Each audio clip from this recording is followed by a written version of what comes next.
Oof. Wow, how about that? Ladies and gentlemen, once again, welcome to the Paranormal Portal. I'm your host, Brent Thomas, and I am just ramped up to be here and to bring you the best darn paranormal show I know how to give you. So hope you guys are doing good. Happy Friday. You made it through the work week, so you got that going for you. I hope it's been a good week. I hope you're on the way to a great weekend. It's getting cold. It's getting cold.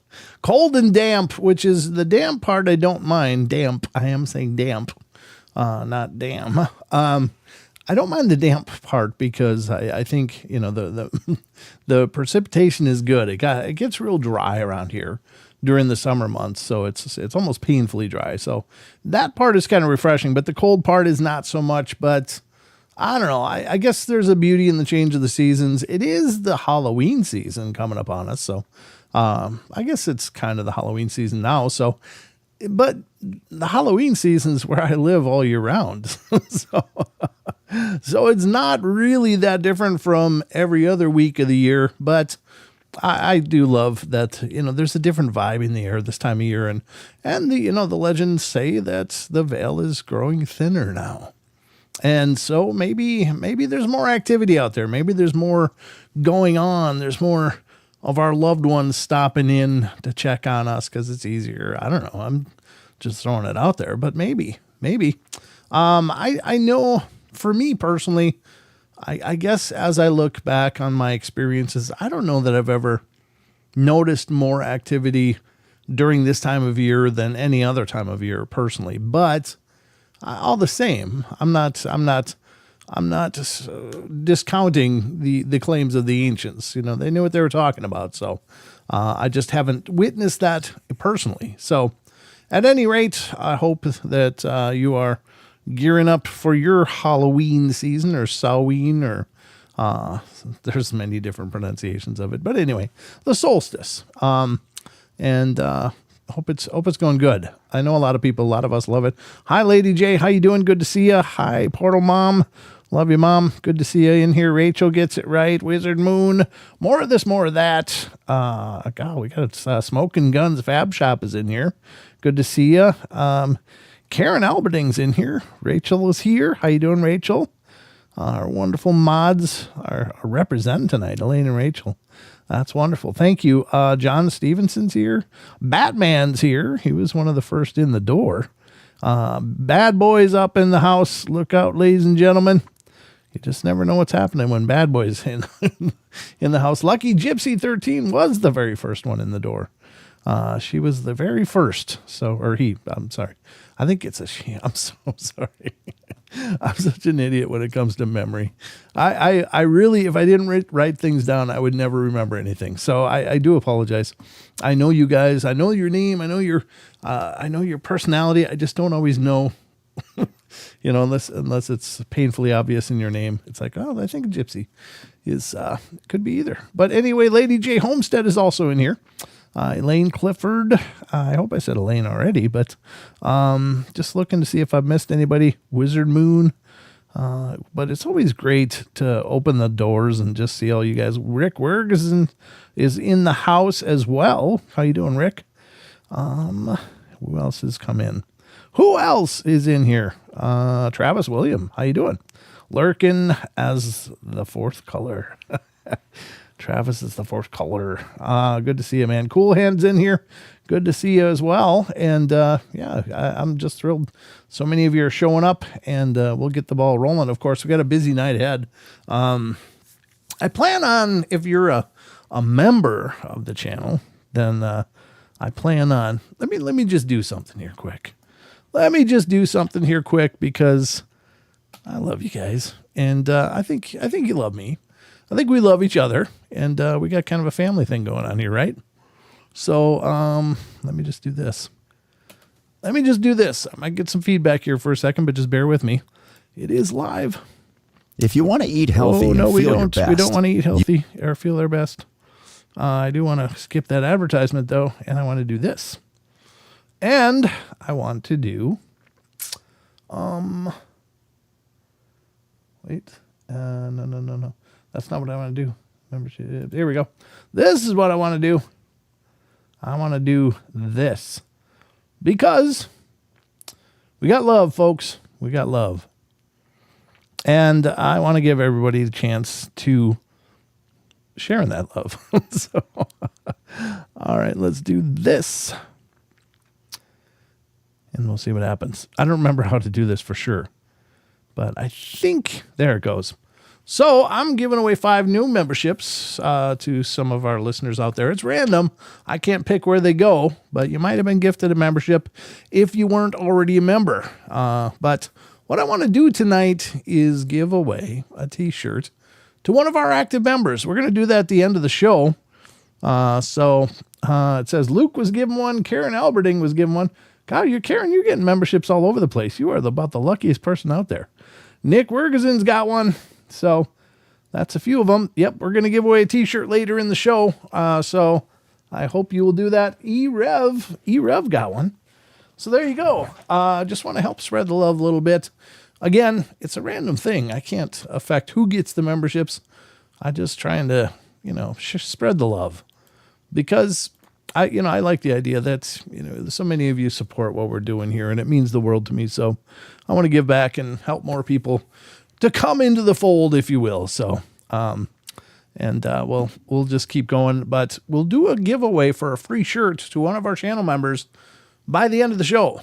I'll have to sit down and write down names of people, but you got to be here at the time of the drawing to win. If you're not, then I'm going to give it to someone else. So you got to stick around. It's kind of the thing. But I just want to get a chance to give back to you guys because it means the world to me that you guys are here every time. So many of you are investing in the channel, investing in me as a person, helping me to continue to bring these shows and to continue to go and do investigations and things like that and make this grow. So one of the ways to say thank you is just to try to give you back something. So that's the deal. Hi, Richard. How you doing? Just came in waving to everybody. Good to see you. I've had like an eyelash in my eye for like the last 2 hours and I'm trying to get it, but it's a picky one, whatever it is. It's like, I think it's poking right in my eyeball, but it won't come out. Anyway, we're going to be doing the news very shortly. Sheldon will be along as soon as he can be. He'll be rushing home and firing up his mic and be joining us as soon as possible. But he is not here yet that I know of. He'll just suddenly start talking in my ear and freaking me out like usual. But that's how it rolls here on the portal. And we're going to be getting to the Discord question of the week. If you are a member of the Discord, please get involved and answer those questions. Giving love back. Yes, I'm a girl. Okay. Thank you. Thank you, Lucky Gypsy. Appreciate it. Awesome. And thank you for remembering, Bad Boy. Awesome. Appreciate it, brother. Glad I made it live. Absolutely. We're glad you made it live too. It ain't always easy. I know life happens. It always happens so often. I get these messages like, "Oh, sorry, I couldn't make it last night." It's like, and that just shows the heart you guys bring to the table. It's like it means something to you that you're not here for the live shows, and that means so much to me. So, thank you. You don't have to apologize. I realize life happens, and sometimes you just can't make it, but I love it when you can. And if you can't make the live show, I love that most of you watch the replays. Whoa, Bad Boy is making it rain too. Bad Boy's sending them out there. Luke gifted a more membership as well. Thank you, Luke. We're going to have a loaded deck. We're going to have a loaded deck for the giveaway tonight. That's for sure. So thank you guys. Smoking Joe got a membership. Paradox Fossils got one. Casey Jones, Birdie Cuda, Portal Mom is now a member. Portal Moms are not eligible for free t-shirt giveaways. I'll just send you one, Mom. But anyway, yeah, so very, very cool. All right. Thank you for all the love, guys. Thank you so much. I really appreciate it. You guys are amazing. A real applause for you guys. So I guess without further ado, we should get to some news and find out just what's been going on in the newsiverse. since the last time we met. We had Lon on the show last Wednesday. If you didn't watch it, check it out. It was a fun discussion with him, and he's just such an in-depth and knowledgeable guy. It was a lot of fun to just listen to him, all of his stories and experiences. The guy's just been doing this for so long. So it was a lot of fun. If you haven't checked out that show, please check it out. I don't want to be in the drawing because I already won one. Okay. Very good, Elaine. I appreciate that. Yeah, I would appreciate if anybody's won one that you let me know. It's hard to keep track. I don't have a list anywhere of who's won or who hasn't. So if you have won a shirt, try not to get in another drawing. Let's make sure someone else has a shot. Watch the show tonight before the portal. Okay, thank you, Lucky Gypsy. Cool. All right, without further ado, same here. I'm sitting it out. Wizard Moon. Yeah, that's right. I should know that one. Yeah.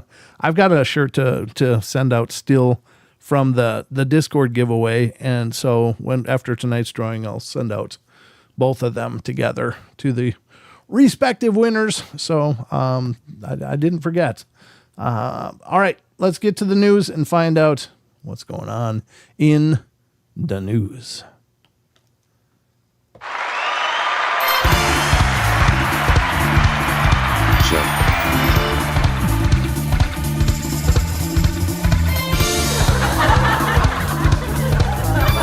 Wow. The Ghost Radar just said show.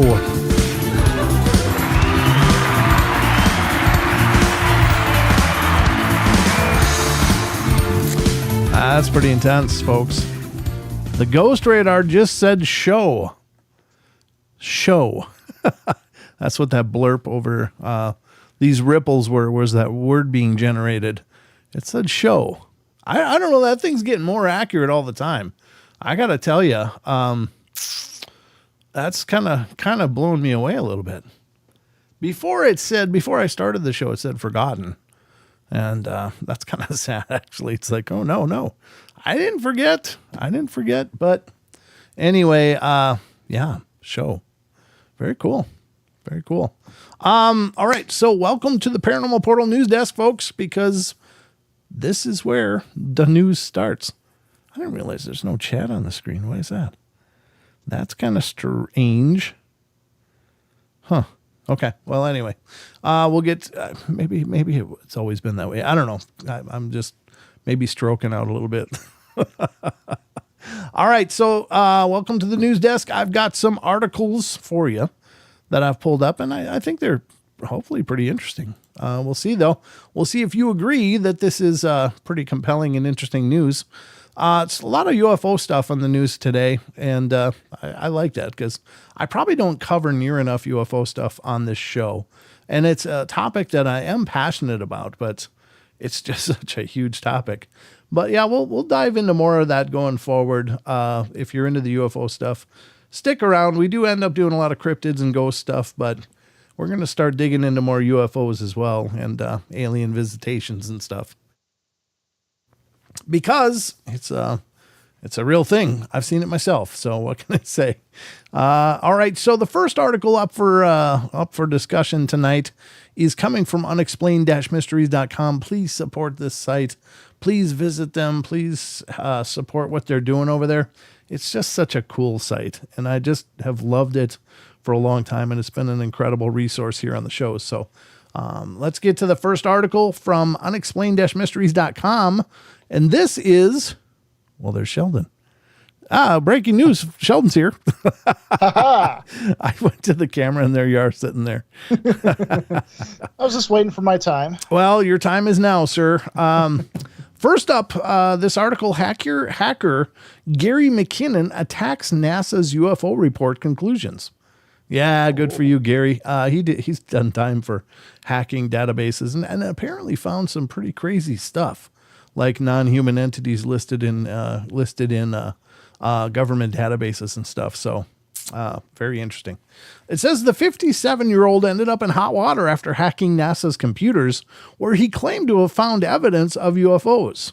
McKinnon, who suffers from Asperger's syndrome, became the focus of a transatlantic legal battle when he was caught hacking into NASA files in an effort to find evidence of UFOs back in 2002. At the time, the U.S. had wanted to extradite him from the U.K. to face trial for his crimes, a move that would have likely seen him sentenced to as many as 70 years in prison. After a great deal of legal wrangling, however, the extradition order was blocked by the UK. These days, McKinnon keeps a low profile. However, he does still speak about what happened, and in particular, exactly what it was he found while browsing through sensitive government files. More recently, he has criticized NASA's claim that it found no evidence of alien visitors because he believes that he actually found such evidence himself in the space agency's systems during the hack. As usual, they said nothing on balance, he said, and when pressed, they just repeated their non-committal statement. We'll never get any truth from military institution, which NASA is, regardless of the fact that it pretends to be a civilian institution. McKinnon maintains that he found a photograph of a strange cigar-shaped craft on NASA's computers, as well as satellite images and lists of non-terrestrial officers. It's a fact that there are objects we don't understand flying around in our skies.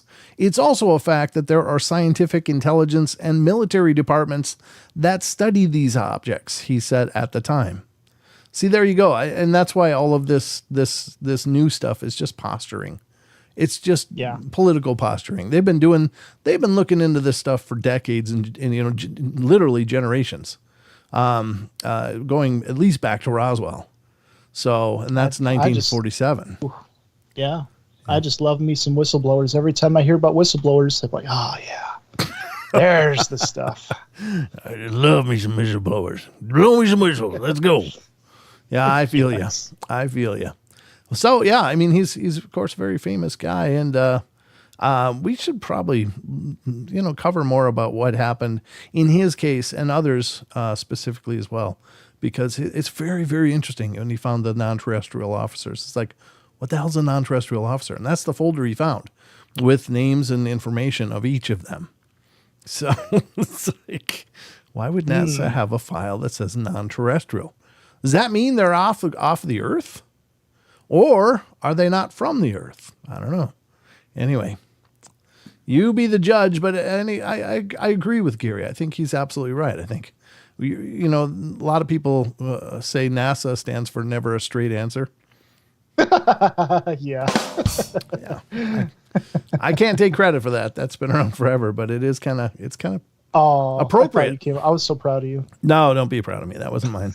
I can't take credit where it's not mine to take, but it is kind of true. I think they just gloss over and do the same buzzwords and talk about committees and focus groups and new plans of investigation when they've been doing this stuff forever. So anyway, it's just a bunch of fluff. They've been spending your tax dollars already for generations doing it, and now they want more. So that's the first article up. I thought it was a good one. Yeah, Sheldon? Oh, I love whistleblowers. Yeah, give me all of them. Yeah. I didn't know you were on the cutting edge of so many conspiracies. That's pretty cool. I didn't say that. My son. I do love me some whistleblowers. All right. Well, good. I think it's fair to say that we probably know a lot more than we ever would. If it wasn't for them coming forward, we would never know half the stuff we have an idea of now. So this one's just a weird one. This one's kind of bizarre, and it's from the World of the Bizarre section of unexplained-mysteries.com. And I think you'll agree it's plenty bizarre. So this one, ladies and gentlemen, makes you go, what the hell? Well, here you go. It's recidivism at its finest. Jeez. Oh, I hate those ads. Here it is. Unexplained-mysteries.com. Man jailed for 22 years escapes prison on the day of his release. Oh. Guess who didn't want to go home? 3 hots in the cot, baby. I ain't giving up this. What do you do? I mean, he's getting out that day, and that's the day I'm out of here. I'm done. Couldn't handle like a couple of more hours or nothing. He was just like, yeah, I'm staying. One inmate seemingly couldn't wait a few more hours to be released and decided to go on the run instead. According to reports, the prisoner, a Russian man who had been jailed for more than 2 decades for a long list of crimes ranging from double murder to possession of weapons and explosions, disappeared from the the IK-19 penal colony of Markova just hours before he was due to be released. Wow. Yep, high Sorry. IQ. High IQ. Local authorities reported that he'd gone missing at around 4 a.m. in the morning, something not particularly unusual given that the facility is actually quite open, enabling inmates to move around freely as long as they don't disappear for more than 3 days at a time. What? Wait, what? He's basically saying it's not unusual for guys to just go on walks or whatever for a couple days, but they're not allowed to be gone for more than 3 days. What the hell? I didn't know they worked like that over there. Okay. Yeah, I don't know. I mean, I have no idea what that means, but failure to check in after that time, however, will result in an additional 4 years in prison. Now, this is now the fate that will await this particular prisoner should the authorities catch up to him. Exactly why he decided to go on the run rather than to wait for the formalities of his impending release remains unclear. Well, yeah. I don't know how you make sense of that, right? The only thing I can think of is maybe he doesn't want to leave prison. Yeah, it could be. I mean, but I don't know why you'd want that. Well, maybe what he's facing on the outside is the people that he screwed up with or for, and like, oh yeah, you're getting out. You're gonna get, yours is coming. He's like, well, I'm good with staying here. Maybe. I'm just saying. I don't know. No, that could be. Food for thought, Sheldon. Food for thought. Food. Yep. Everybody likes food for thought. It's true. All right, let's get to the next one from unexplained-mysteries.com. And here we go back into the UFO files of unexplained-mysteries. And this one is kind of interesting. It's very, very historical. And this is Chariots of the Gods, How UFOs Left Their Mark in Ancient Cultures. And this is a real famous one where I think this woman was found in this capsule out in the ocean. And I think they brought her on board, looked at her, and then stuffed her back in it and pushed her back out to sea. I don't know what that's all about. I think so. It was a Japanese encounter, I believe. But let's read what it says. UFOs are not exclusively a modern phenomena. People have been seeing objects in the sky for thousands of years. For thousands of years, people have been describing unexplainable, gleaming objects in the sky, and some aerial phenomena like comets, meteor showers, bolides, auroras, and even earthquake lightning, all easily explained by today's knowledge, were widely reported in the ancient world. The U.S. Congress is currently investigating unidentified aerial phenomena, UAPs, what you might think of as UFOs, which, of course, you're going to think of it as UFO, in the wake of previously classified footage of UAPs being leaked and former intelligence official alleging that the U.S. government possesses off-world technologies. Meanwhile, a recent NASA report concluded there is no evidence suggesting UAPs are of extraterrestrial origin. Which is really stupid, because then you're admitting that we don't know what other people around the world are doing. So we're in the slow lane, which is not really, that's not comforting. I'd like to think these are from out of this solar system, honestly. Go ahead. Well, that's just interesting. They'd rather look stupid than, I guess, the former, which is interesting. Yeah, they'd rather look stupid than to look like they're, might know something. Yeah. It says ancient writers saw these phenomena as signs of social unease and impending disaster. In this way, modern reactions to UAPs are similar to those of thousands of years ago. And there's a long history of strange objects in the sky associated with political and military crises. Ancient signs of trouble. This might be a long one, actually. Yeah, it kind of is. I'll read a little bit more. Ancient signs of trouble. In the Bible, the prophet Ezekiel mentioned a divine chariot. It glowed like hot metal in a fire, and Ezekiel could see 4 live beings in it. They looked human-like, though they had 4 faces and 4 wings, which is not very human-like, I don't think. No. The Vimana, the flying chariots of the gods, also appear in ancient Indian epics, including that word, the Mahabharata, I think, and the Ramayana. In Hindu myths, the gods were portrayed as riding these chariots to every corner of the universe. Describing portents of the winter in 218 BC, the Roman historian Livy said a spectacle of ships gleaming in the sky, the Second Punic War, had begun, and the enemy general Hannibal was on the verge of a series of victories. Maybe these ships in the sky were odd cloud formations, but Livy's choice of words suggests shining and or gleaming qualities even today associated with UAPs. Livy reports another appearance of ships in the sky in 173 BC, when a great fleet allegedly appeared in the spring of 17 BC. With Hannibal still threatening Rome, Livy says round shields were seen in the sky over central Italy.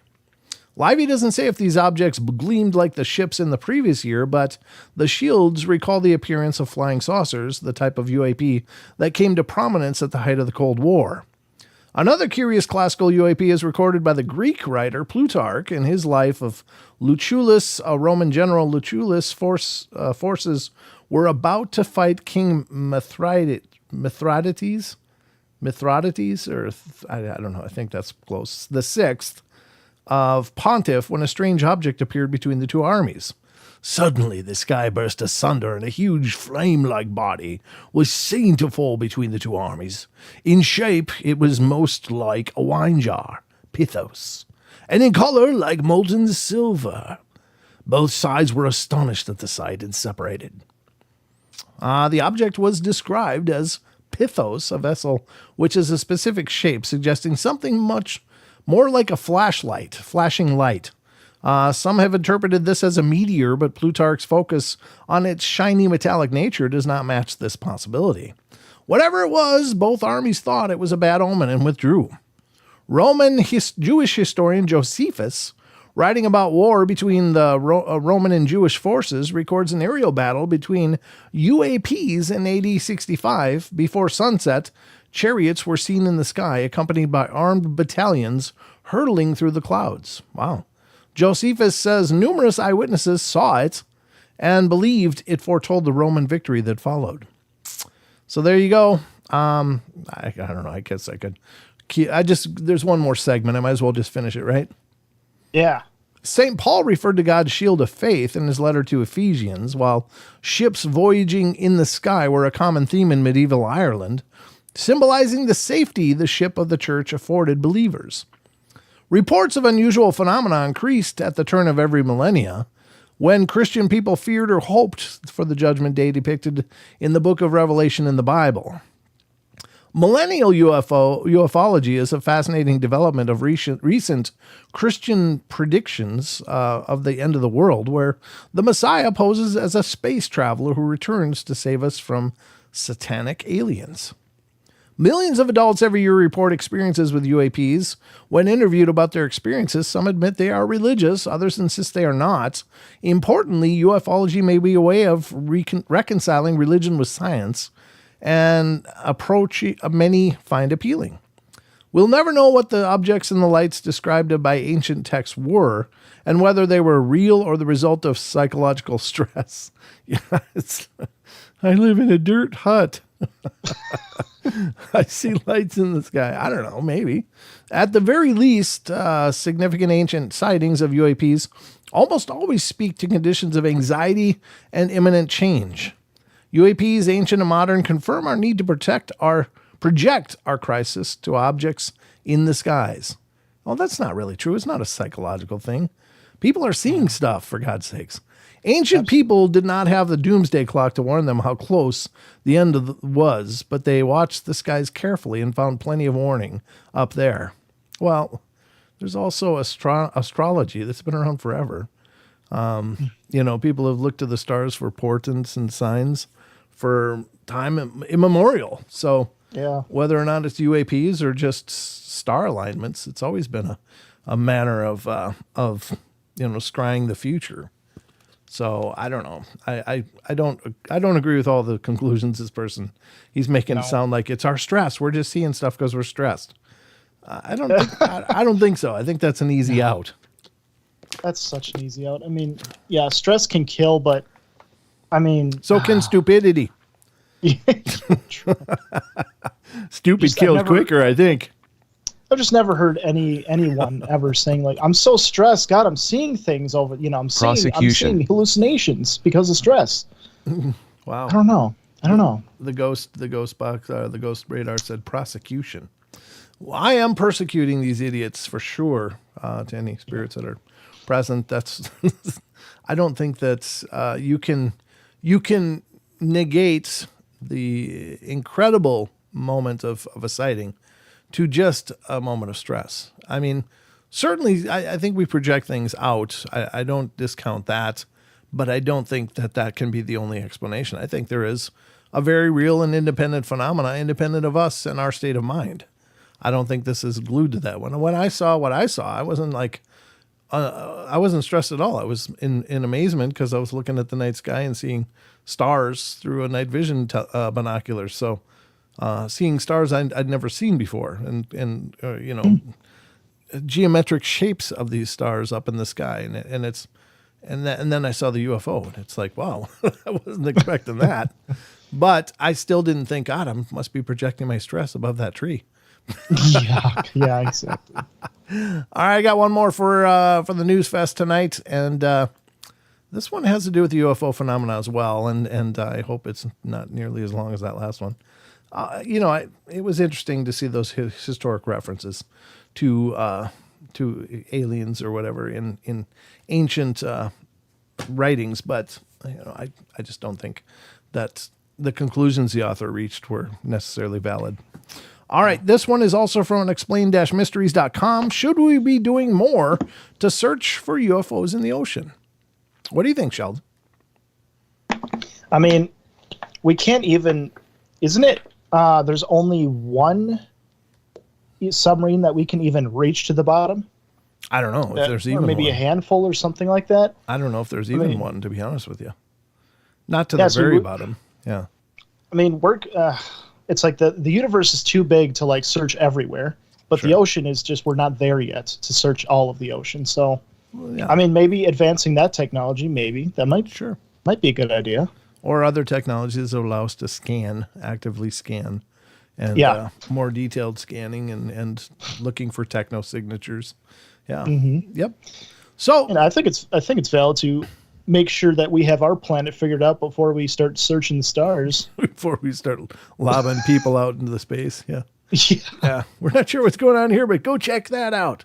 Yeah. That's perfect. All right. So let's see what this article says. It says UFOs are typically observed in the sky. There's also been numerous sightings of objects emerging from beneath the waves. Everyone's heard of it says everyone's head of UFOs, but it's heard, I'm sure, of UFOs, unidentified flying objects. But what about USOs, unidentified submerged objects? While sightings of unknown objects in the sky are well documented, the mystery of unidentified objects emerging from and returning to the ocean remains relatively untouched. Some of the U.S. Navy footage leaked in recent years concerns objects that were observed descending into the ocean. So could the depths of the sea be a safe haven for otherworldly visitors? And I would say absolutely, because it's the one part of our planet that we can't readily visit. Yeah. And we have the technologies, but it's not like we can go, oh, they went in the water, let's follow, let's drive our F-18 in the water after them. No, that doesn't work. We are pretty much either dry land or sky, and that's about it. So yeah, I think that's great.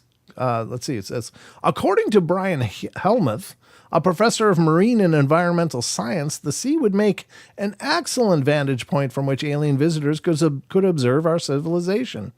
If I were investigating an alien planet like Earth, the ocean would definitely be the place to start, he said. Not only does it comprise the vast majority of living space and living organisms on Earth, but it's also comparatively unpopulated by one species, humans, that seems intent on destroying the planet. Wow. Jeez, dude. Wow. Whoa. Hello, Captain Sunshine. What the hell is that? Whew. It would be a great place from which to observe. And this is why he argues NASA invited oceanographer Paula Bontempi to participate in the panel, which presented the space agency's recent UFO report. She's highly respected in our field and in many ways the ideal person for this committee, he said. Given the sheer size of the ocean depths, however, seeking out evidence of anything extraterrestrial underwater would be like looking for a needle in an extremely large haystack. Indeed. Yeah. Considering we don't even know much more than maybe 5 or 10% of it. Yeah, I'm sure there's a lot of crap in there we could discover. Oh God, yeah. Yeah. So, well, there you But go. I like your idea better though. Like, of course, if you just throw a submarine in a random direction, it's like a needle in a haystack. But if we were to, like you said, advance our scanning abilities, that would be like burning the hay to the needle. It's easier to find the needle without all that hay. Yeah, Exactly. Yeah. It's like burning the hay. It is. That's hilarious. Well done. It's true. Wow, it's a good metaphor. I like it. Thank you. Very, very slick. Yeah, why the hell would you dig through hay when you can just light it up and wait for the needle to emerge? That's right. Yeah. Amen. Good point. I have some good ideas. Yeah. Yeah, that was a good one. Just light the ocean on fire somehow. Yeah, without the ocean, we could see everything, right? Yeah, we could just walk down there and check that stuff out. Yeah. Sure. There'd be a whole lot of clouds, but yeah, we'd get there. All right. So this has been a presentation of the Paranormal Portal News.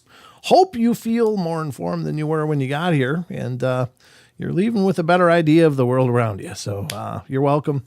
And let's get back to the rest of the show.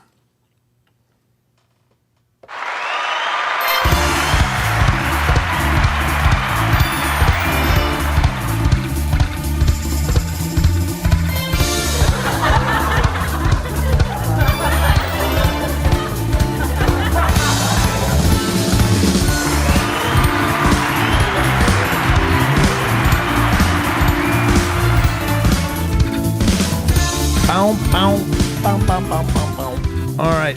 For those of you on TFR, you're not hearing any music, but there's also music playing during that. Yeah. It sounds like, why does he just keep firing off sound bites? Because you're only hearing half of it. Yep. All right. So I guess I should put something on the screen other than darkness. I see darkness. Yep. I don't see you here. Why am I not seeing you? Well, I remember why. Hold on. There you are. I'm dragging you back into space here. There you go. Oh, yeah. There. So my shoulder. I see. Okay. Oh, I almost got you. I got to get a little more here. Whoops, wrong one. Damn it. Now I got to click on it. I got to get, well, it's good enough, right? Good enough? I'm waiting for delay. I'm going to say yes. All right, we'll go with it. We will go with it. Getting back to that ghost radar, I think it's interesting because my good friend Charles Howard Johnson is a wonderful friend and paranormal investigator, and he's someone I've investigated several places with, and the list keeps growing. I just love hanging out with this guy because we have some of the greatest discussions, and we, of course, just got back from St. Ignatius Hospital just, when was it, last weekend? I don't know. I guess it was. God, time has just become a mess.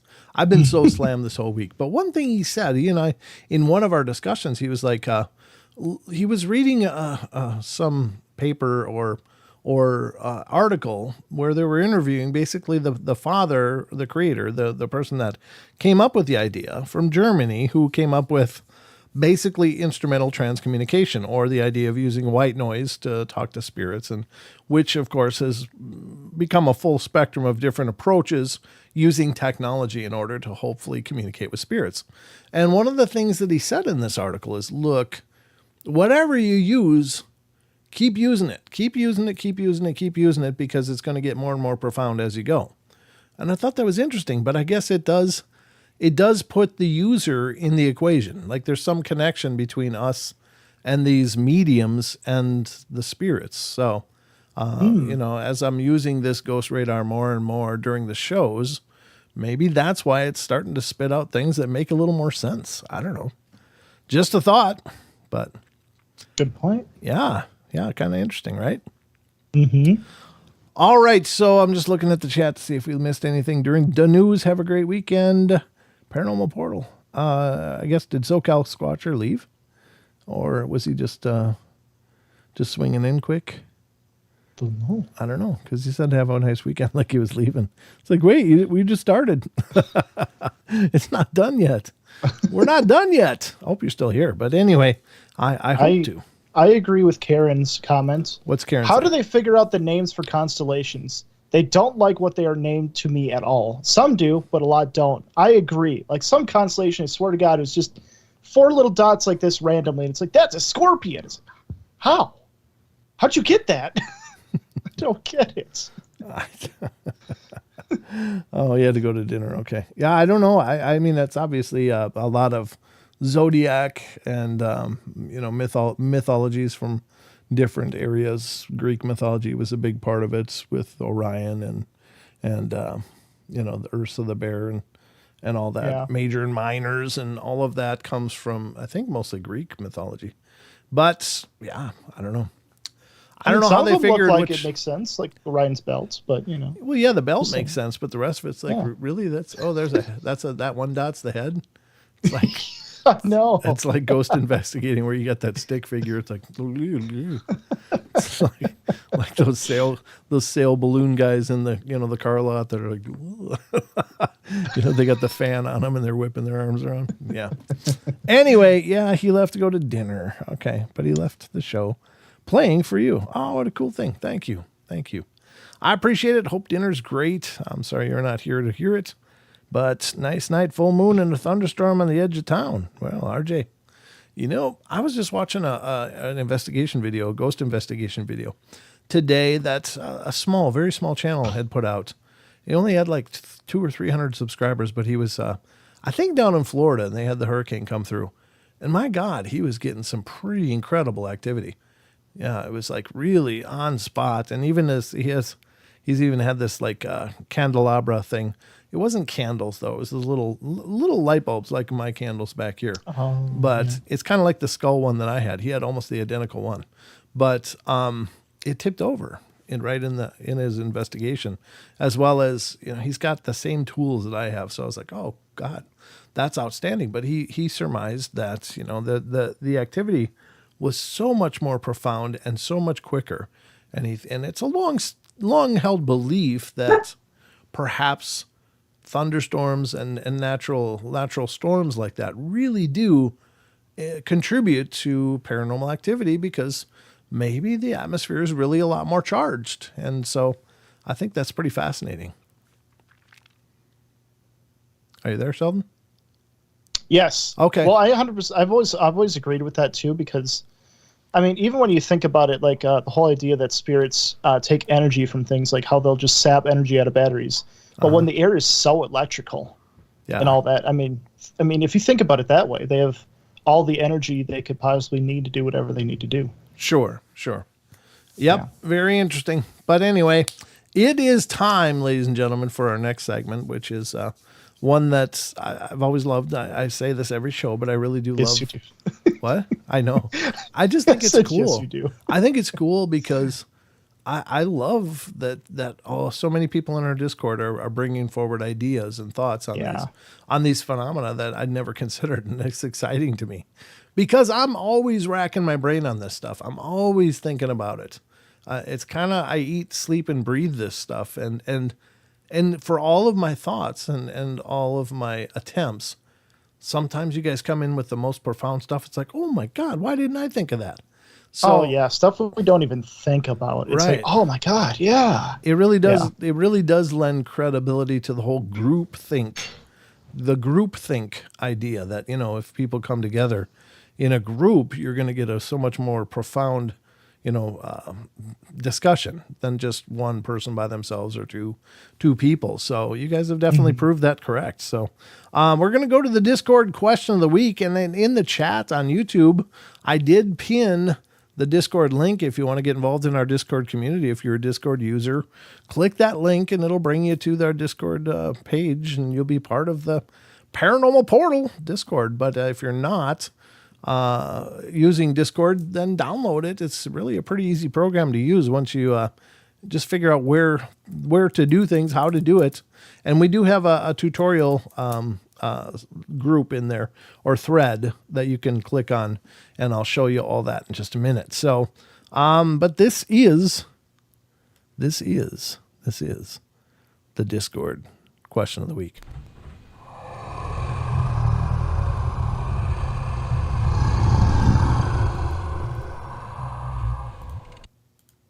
All right, so welcome to the Discord question of the week, where we are going to discuss tonight's question. Special thanks goes out to Chucky Danger. I don't know, is Chucky in here tonight?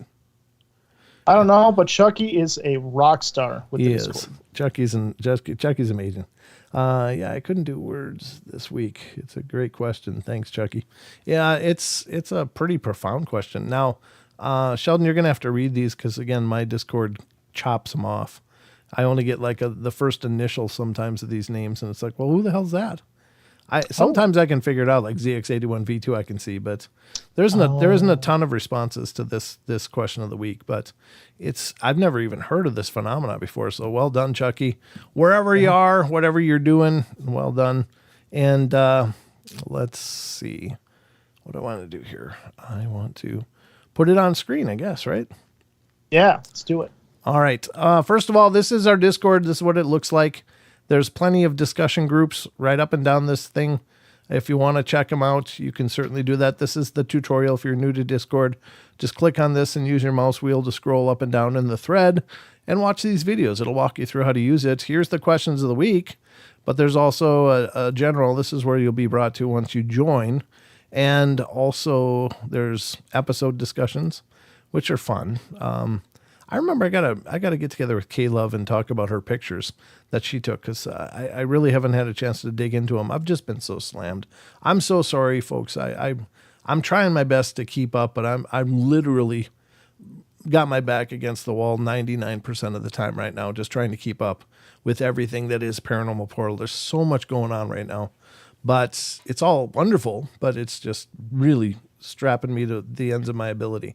So there's a Bigfoot thread, there's a Dogman thread, there's ghosts, there's UFOs, extraterrestrial encounters, cryptids, and even music. There's some great music listed in here too. I like to click through those sometimes and check them out. Strange phenomena, paranormal library, if you want to recommend books you read or that are either factual or just creepy, horror kind of books. And then there's the movies, paranormal movies.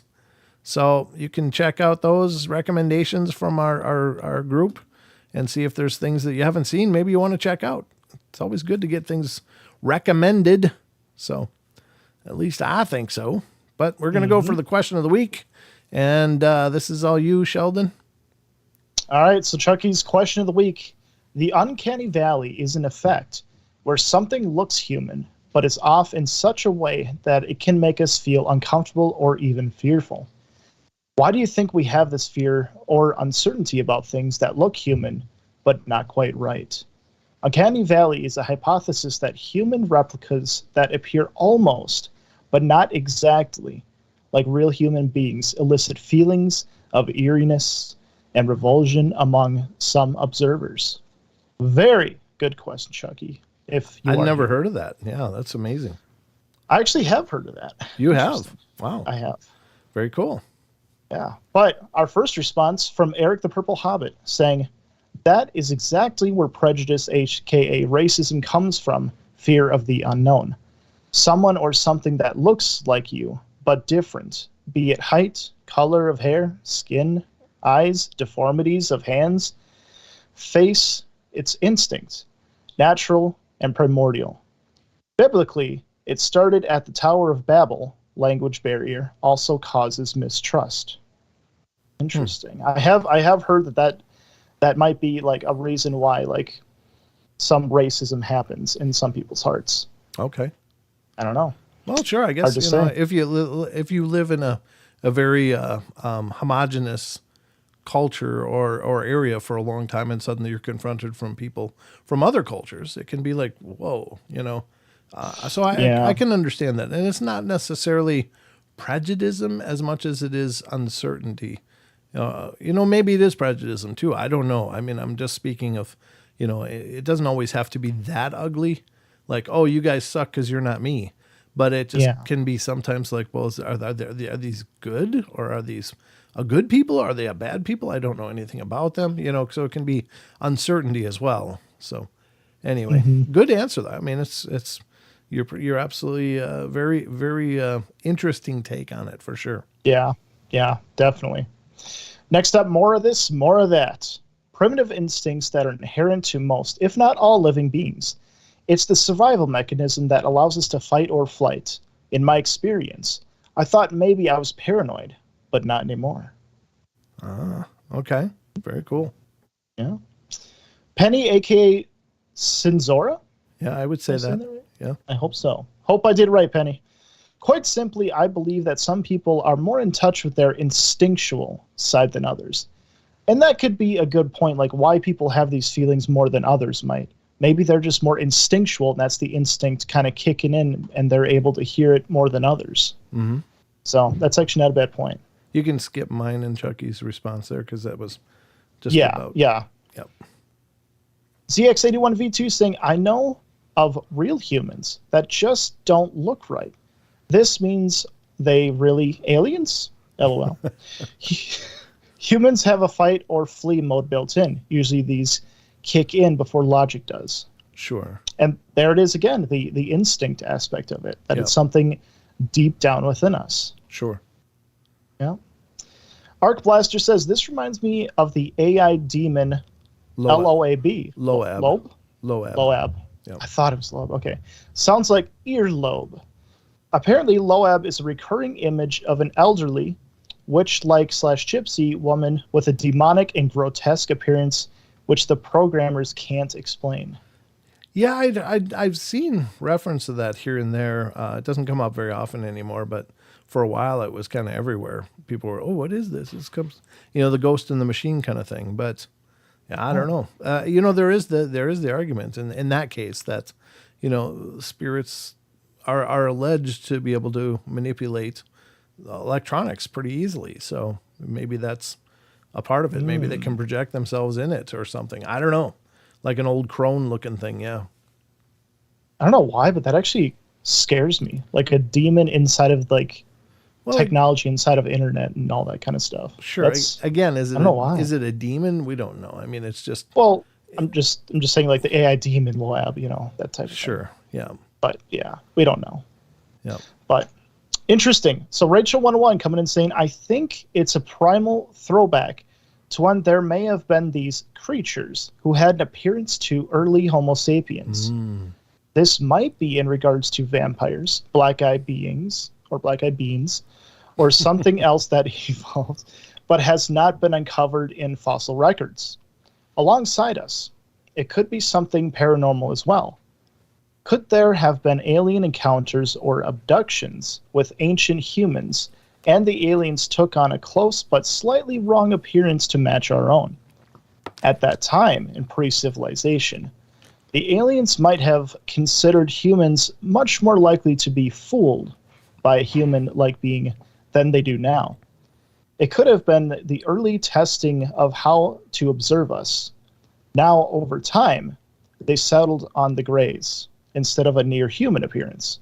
Of course, I'm taking into account the other alien appearances, insectoids, reptilians, the Nordic humanoids. Yep. Oh, that's interesting. I actually never I don't know why I never considered. See, there you go again. But I didn't consider that, like, what if these are all the same beings? They just can change shape to whoever the user is, whoever's seeing them. Sure. Yeah. That's interesting. That's a good point. I don't know why I never considered that. Yeah, I think it's and it's consistent in a lot of different things. Like, I think spirits can appear how they want to as well. Like, they can either appear, fine, or they can appear horrifying, if they choose to. And I think that's maybe we're just we're locked in a shell, but maybe a lot of these other things aren't.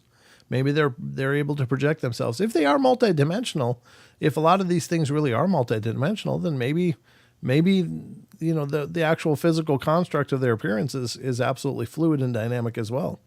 I don't know. That's a great take. Very great take. Just a great example of why the Discord Questions Week is so amazing. Bringing those new perspectives, those thoughts. Yep. Yeah. I do love it. Amen. So great takes, everybody. There wasn't as many responses on this one, which is a little concerning, but again, there's a lot going on, I know. And I've been away a lot more than is probably productive, but I don't get it near enough time to go into Discord like I used to, and it will be something I'll be doing a lot more of again as soon as I can. I gotta clear my plate a little bit, but I love this community. I love what you guys are building in there, and we'd love to have more of you join if you haven't already. Please follow that link on the top of the chat and get involved. We'd love to have you over there. Yes. And you will be also entitled to giveaways that happen on there. Every month we give away a t-shirt to one of our lucky Discord members, just like we're going to do tonight to one of our lucky channel members on YouTube. So that'll be happening later in the show. So definitely got to stick around and be here to win, though, because if you're not here, then I want to give it to someone that's here, because they're actually here for the show. Yeah. Got to reward that participation. So anyway, thank you everybody that contributed, and I think Paranormal Portal hooked my sister. Oh, really? Well, that's wonderful. She was a lovely person as well, Barbara. It was nice meeting her at Vernal. You guys were great. But yeah, let's wrap up the Discord and we'll get back to the rest of it, folks. So without further ado, let's get down to the next part of the show. I said, let's get done. I meant down. I don't know what I'm saying. I've really been really busy, though. Oh, my God.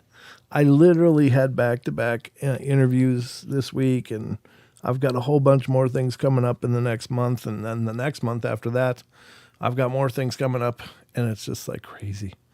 It's wonderful because it's exciting to me to see everything continue to grow, but it's also becoming very apparent that it's going to require more and more of me to continue to push this forward. And so it's I'm not the most organized person, so it's causing me to really get more organized and try to schedule things and to get a lot more diligent about my time. I like to fly by the seat of my pants. It's where I'm most comfortable, but unfortunately, it's not conducive to keeping things done. So once again, thank you to everybody that participated in the Discord question of the week. Please watch for those. If you're in the Discord community, we'd love for you to participate because everybody's feedback was awesome. And you guys brought up things that, again, I would never have thought of. I always just figured that, things like that, it's like, it's not human. It's close to human, but it's not human. And I never considered how primal that might be. I just considered that it was just, I don't know if that wants to eat me or, and then I'm thinking of mimicry. There was this old movie, and I can't remember what it was called, where these insects look like people, and they would look like an old man in a trench coat kind of thing, and they had this clicking spoon sound. I think it was called Mimic. I think that's what the movie was called. It's the creepiest damn thing because these things would prey on people, but they were actually big insects, like man-sized insects, and they would drag people into the subways and devour them. And horrible, horrible idea. And ever since that movie, anything that looks like human to me is like, oh God, is that a big insect? Not that I've seen any humanesque type of apparitions. RJ, when Mimic, that movie freaked me out a little bit. Just because it was such a unique take. It was like, oh God. And if you look at nature, I mean, mimicry is so profound in the, the natural evolution of things. You try to blend in, like there's walking sticks and there's bugs that look like flowers and leaves and some flies that look like bees and snakes that blend absolutely into the the forest floor, like you can't see them, and chameleons, things like that. So nature is full of mimicry. Look at octopus; they can look like a freaking rock, like exactly like a rock, and it's like, oh my God, how do you hunt that? But if how easy would it to be hunted by that, So I don't know. What if you walk through a house and it looks like there's an extra door in your house and you're like, God, I don't remember that door. What's going on? And it it turns into like an octopus thing, like, Oh no. Yeah, I mean, how do you defend against something like that? So I mean, that Mimic movie really brought. So I was kind of thinking of that when I think of human-esque looking things. It's like, it's obviously not a person. So what the hell is it? And why does it look kind of like a person? So that's the unknown. The fear of the unknown, I think, was a great point that was brought up repeatedly. And also some of the, the older, instinctual things. And so those are great takes. You guys are brilliant. That's why we love you. Well, you know what? But we didn't get to ask you. I just kind of said it. Huh? I just kind of said my take on it.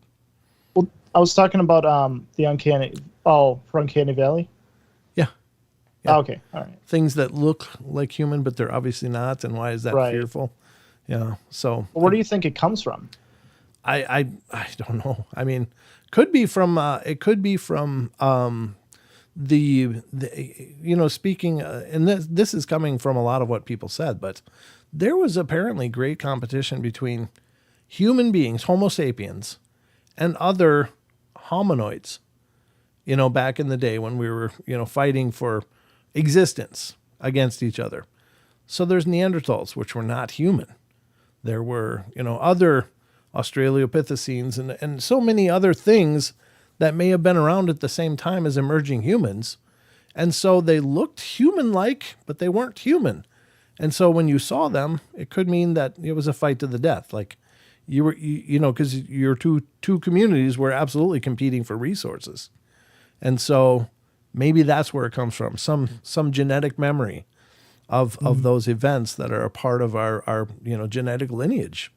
That we had to, people didn't have skyscrapers and stuff, they were scratching a life out of the raw world around them, just like everything else. And so I'm sure that's maybe where some of it is from, is just the fact that early humans had to fight just to continue to exist, and it wasn't, true. It wasn't wars of vanity. It was, wars of, hey, this is the good land.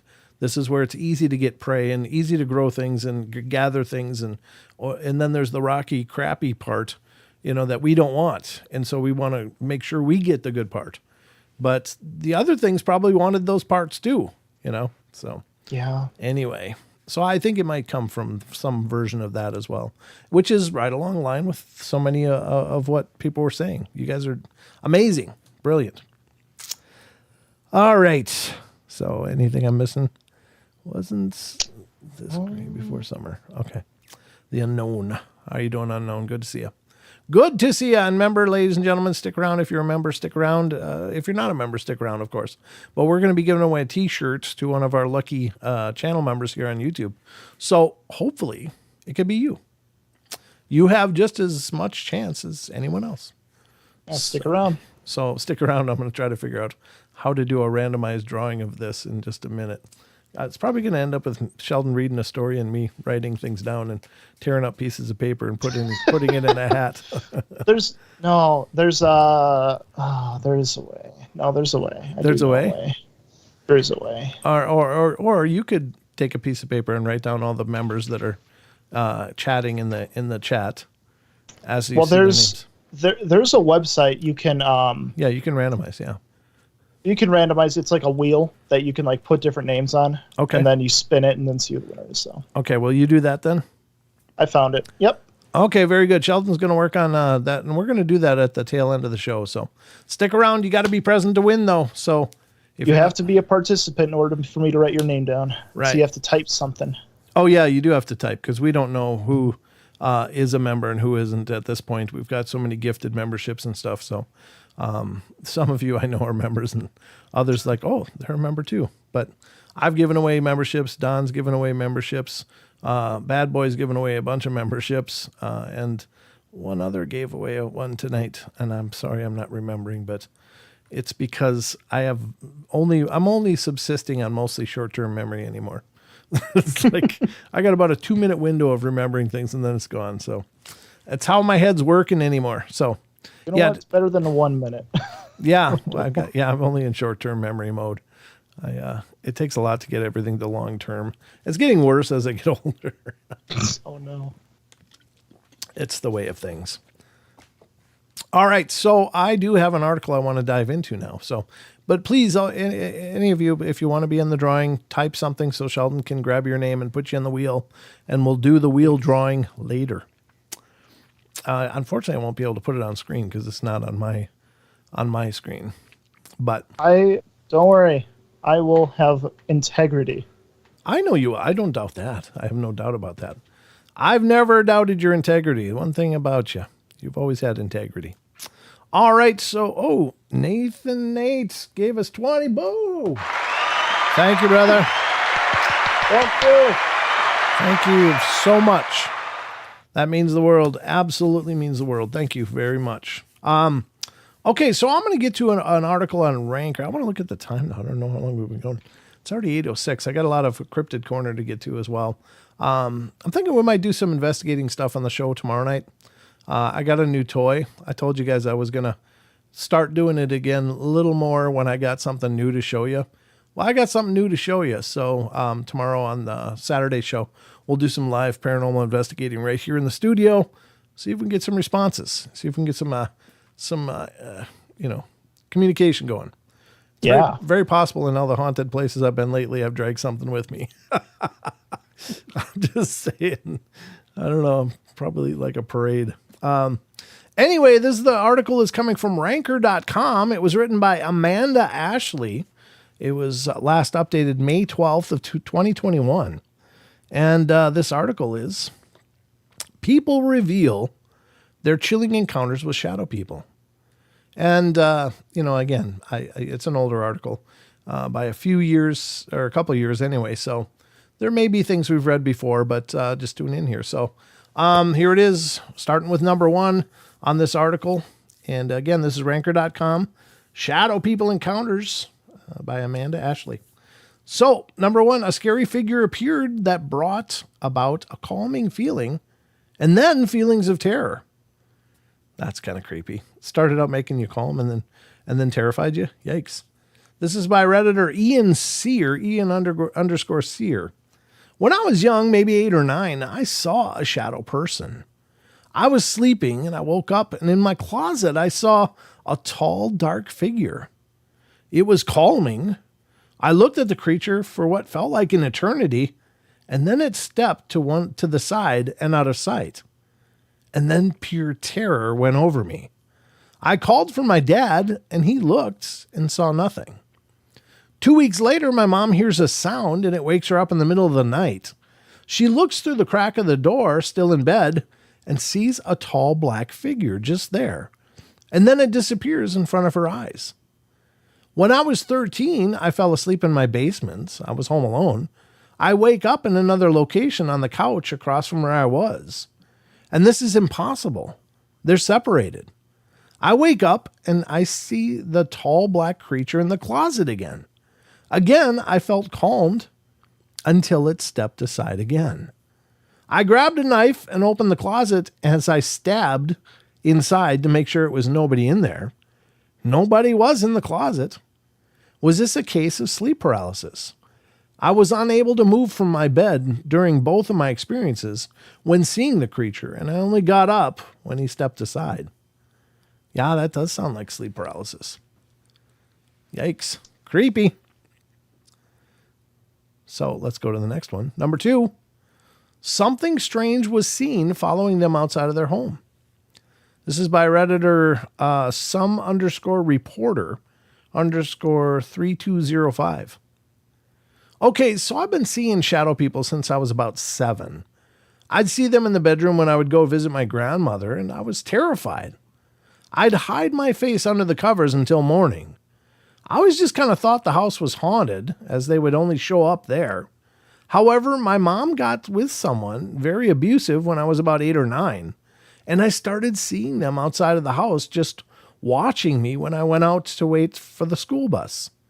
That happened for a while, and I just chalked it up to me being on an Adderall. Silent. I can't be silent. I got to read. This is my job. I chalked it up to me being on Adderall or Seroquel and not being able to sleep a lot. Then they stopped coming around until a few months ago. They only show up at my boyfriend's house at the end of his hallway and just stand there and block the way to the garage. I will note that someone died in the garage before they bought the house, and once his mom and I swear we saw someone smooshing their face against the glass window of the garage. There are two different ones I see that is just a bit taller than me and fully black. For context, I'm 5'2", and one was fully just black mist. The bathroom door and the door leading to the garage are side by side. One time I was walking out of the bathroom and he was right there, as usual, the fully black one. And he was so close, I had to squeeze past him. Wow, that's incredible. And I could actually feel friction on my skin when I did. So she actually felt the contact. That's incredible. Yeah. I haven't seen that one about 2 weeks as the misty one took its place, but it was only once. I was walking out of the bathroom and he was in the same place, and I thought nothing of it. I turned around to walk back to the room, and as I moved my arm back, I felt it grab my arm. I panicked and ran into the room. Also, one time when I was there alone, just playing Sims, I heard what sounded like my boyfriend say my full first name, like he was yelling it. Then I went out to check if he was there, and that's when I heard his mom yell my name. No one was home, and I was left a bit spooked. Yeah, yeah, you're getting played. She's getting played. That's interesting. Actual contact. Often, that's a big deal. Yeah, it's huge, I think, because, I think we think of these things largely as just, energetic manifestations. And so feeling a prickling of your skin, like the staticky feeling, is what I always usually assume the contact is like.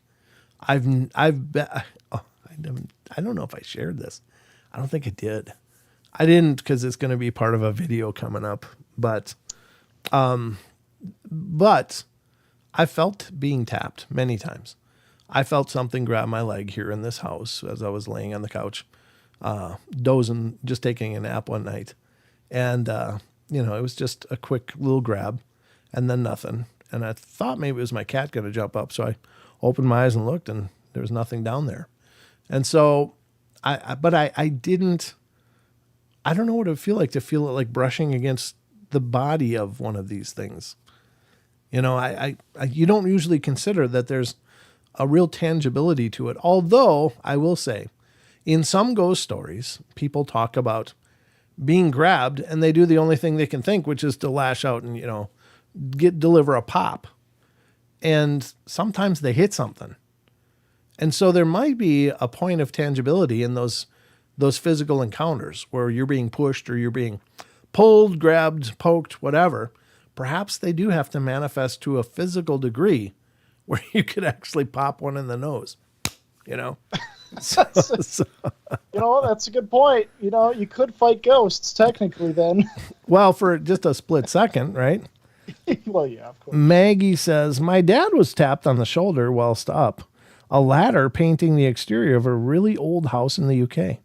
It freaked him out. Yeah, I mean, it's really a strange thing. And I will say, and again, this isn't me blowing my own horn, but none of the times that I was touched did it scare me. But it generally pissed me off. Like, wait a minute, this is a whole different level now. Respect my space. I mean, it's because something is crossing a line at that point. And that to me is where it's like, no, hell no. That's not the way this is going to get played. And I'm not blowing my own horn. I sometimes do get really upset. and I do get a little boisterous about it. But it's because I think boundaries are really important.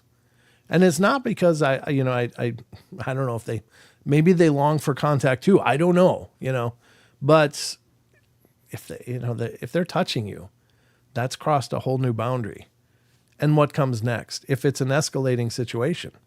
So I think it's important if you do get touched, like hell no, and lay it down. And I don't think most spiritual things are negative. I don't. But maybe they just want to be acknowledged. And I understand that. If it's just a tap or something, I'll be like, oh, hi. But if it's like when I had an experience more recently, I was pissed. I was absolutely pissed. Oh, what happened recently? Well, I can't say because it's going to be part of a video coming up.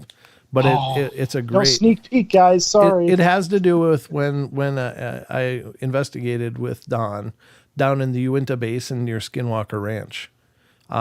We had been on location, and then when I came back to the hotel room afterwards, we were really wiped up. It was only a real mild investigation because we were all just wiped out after a full day of the conference, and then meeting and greeting and running around. So I didn't have a lot of gas in the tank, but we went out and did a few, like an hour or two, probably 2 hours or maybe close to 3 on location and just checking it out. It's a really cool place. And that was with Jaron and Roman Daniels of Supernatural Station. But I had an experience when I got back to the hotel. It was like, oh, hell no. Oh, man. I was pissed. I was literally pissed. I was like, no. So I'll lay it all out in the future. Why do ghosts flush toilets? Do you think it's easy for them to do? Why do ghosts flush toilets? I don't know. I've never had a ghost flushing toilet. I have had turning on sinks. I've seen that before. I don't recall ever hearing a toilet flush. But again, if they can turn on a sink, they can flush a toilet. If they can flip a light switch on, if they can open a door, they can flush a toilet. So it's just another manipulation of a physical object. So if they can do one thing, they can do any of the others. It's just whatever they choose to do. So I imagine it takes a lot of effort to do these things, though. It might. I would imagine that sometimes, these things are just them trying to, maybe they're just seeing how far they can go. Who knows? Well, that's a great point, because I think our psychology, you always want to know where the boundaries are, whenever you're in a new situation. And sometimes, like you're in a new relationship, you might do something a little more stupid than you usually do just to Pleasant. See it. Oh, you're pleasant. Thank you. You're very pleasant too. Thanks for talking to us. Just to see, what the person you're with is going to do with that. And kids do it. Kids are famous. As children grow, they start pushing boundaries and I think there's a security in those boundaries, for children, especially. Like, they like to know where those edges are. But, so maybe it's very much the same thing for a lot of these spiritual encounters, is that they just kind of curious. Maybe they want you to engage more. Maybe they want to build more of a contact with you. But again, when you're dealing with an unknown, I would just urge caution, because it would be nice to think that, we could all just be buddies and friends and stuff. And I think there are some, most of the spiritual things out there, I think, are benign or are just doing their own thing. But I think there's some that are definitely not and are really out to cause havoc and to destroy someone. There's just some really hateful things out there. And that's tragic to me. It's very sad to me. But yeah, very, very wild. But the physical contact thing, just brushing against one, I wonder, I'm just racking my brain. What does that feel like? What did it feel like? Did it feel like you brushed against some skin? Did it feel like you brushed against fabric? What did that feel like? I'm just dying to know, because that's a pretty unusual kind of thing. I thought we've read stories where there was a story that we apparently read where someone had skin contact with a spirit and it was cold. Yeah, cold is real common. Yeah. Like feeling a cold hand is a real common thing to come up. But I don't know. Maybe I've already heard a million times. But Paranormal Portal. This is from Rachel. Says, I think they can connect with objects that the living have had a great deal of contact with. There may be a buildup of living energy like that seen in Kirlian photography. Yeah, that's interesting. Yep. Yeah. Kirlian photography is a special kind of photography that allegedly shows auras or energetic manifestations around objects. Like with Kirlian photography, they'll take a leaf, and the leaf will be showing up as this beautiful, vibrant web of what looks like electricity. And then they cut the leaf, and the leaf is cut off on the Kirlian photography as well. But slowly after that, the actual full manifestation comes back on the Kirlian photography for a while. Like the leaf's energy of what you just cut is still there and still able to manifest. So it's really an interesting thing. Very, very interesting. Like, how does How does that work? I don't know the process of Carillion photography, to be honest with you. I just know that it's been around for a long time, and a lot of people believe you can use it to see your aura and see, energetic things around you. It's really a fascinating thing. I wish they would, continue to push whatever that technology is, because maybe it could be great for seeing spirits. If you could do it where you don't need to have something on a plate, if you could figure out a way to just have it register energetic manifestations in the environment, that'd be awesome. But I don't know. I don't know the mechanics of it enough to really speak with any kind of authority. All right, let's continue on. Number 3, the living room held a group of dark figures that were shaped like gorillas. Oh, God. No. This is by Loki _ the Coyote, the _ Coyote. It says, my first time seeing shadow people, I was around 4 or 5. I remember walking out of my room one night, and there was this large group of them in the living room, and it scared the absolute hell out of me. So bad, I actually vomited. My mom heard me screaming and came running out of her bedroom, and since I could only see the silhouette of her, I thought she was one of them. It was bad. I remember being absolutely terrified of gorillas for a very long time after that, and that's what they reminded me of. Yeah, I don't know. Oh, yeah. I don't know what that would be, though. The shadow people I see are like skinny things. Like if I saw Yeah. some monstrously huge shadow. Yeah, oh my right. God. I think there was a Squatch convention in my living room. Transdimensional Squatch convention. Oh, I don't know. That's crazy. Yeah, yeah, you were seeing the little skinny things, weren't you? That's right. yep. I actually just saw one a few days ago. Yeah. Did you really? In the same area? Yeah. Okay. All right. So next one, we'll go to number 4. They saw strange figures leaning over their bed and observing their family. Ugh. See, no, that's weird to me. And I ponder this a lot. It's like, why did they do that? But the only thing I can think, and this is a real wild long shot, but I think, well, when we think, I think that spirits are just naturally telepathic. They don't need the vibration of sound to communicate. They can hear your thoughts. They can, they know what you're thinking because they exist energetically, and our thoughts exist energetically. And, so we produce an energetic impression on the aura around us. So maybe they can just decipher that, like watching a movie. And so I'm thinking, why do they sit and stare at people when they're sleeping? And then it occurred to me, well, maybe they're watching the dreams. Maybe they're watching what the dreams are.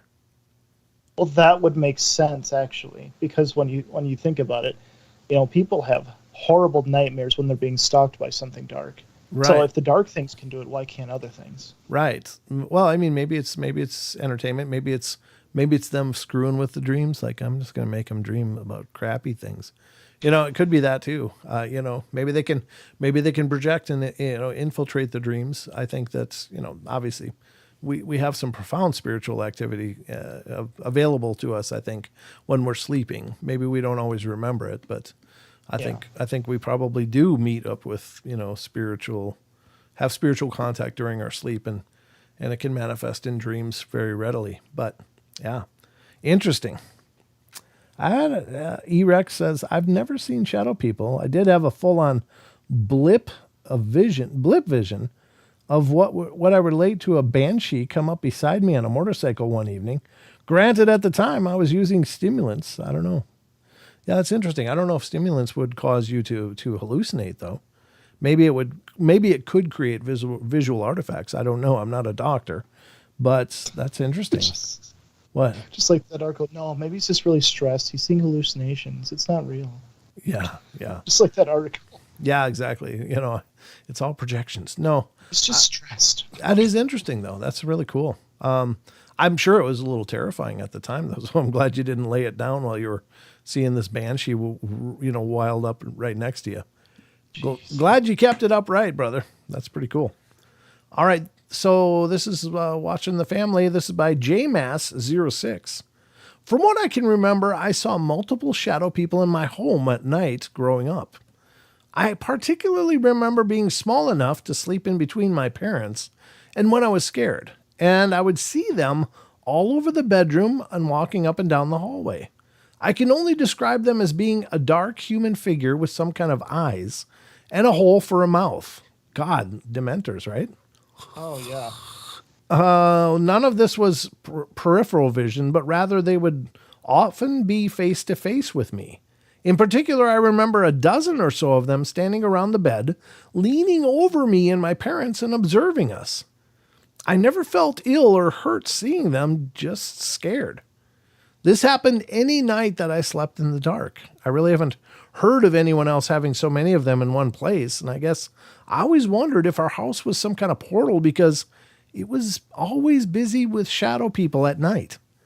I slept with the light on in my own room because of them, and eventually I was able to start sleeping with the lights out when I was about 12 or 13. I'd grown out of it, I guess. I'm now 33 and haven't seen them since, but I think of them often.